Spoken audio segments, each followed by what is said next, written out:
دوستان اینجا که چندین بار کندل ها به کف خوردن و وایستادن، اینجا یک خط مقاومتی رو ما ترسیم میکنیم، یه منطقه مقاومت. ببینید از اینجا که این خط زرد رو میکشم، اینجا کف اون منطقه مقاومت است. گفتم چرا؟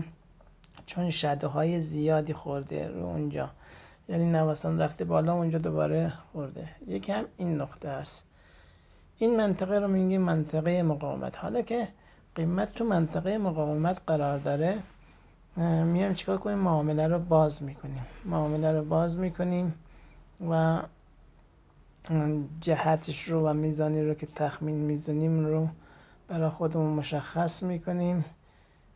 ببینید میام الان دنبال این ابزاری میگردم که اون منطقه مقاومت رو برای شما کاملا مشخص کنم، ولی الان بیادم نمیاد.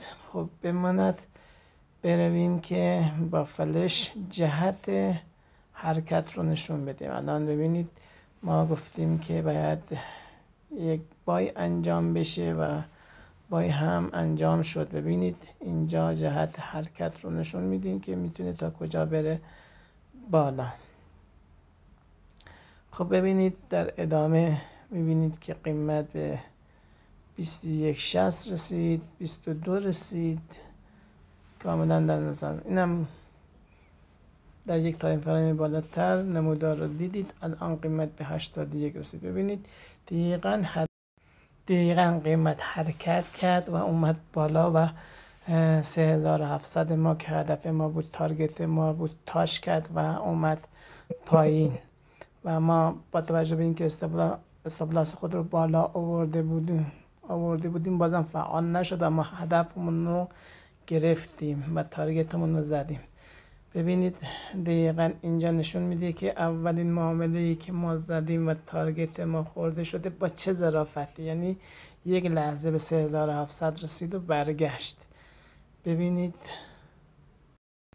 خب ببینید در این معامله خط سبز نشون میده که تی پی ما فعال شده و ما معامله رو دستی نبستیم. سودش مشخص 81 دلاره و اهرامی که ما استفاده کردیم 1/10 لات. خب این یک سود شیرین بود.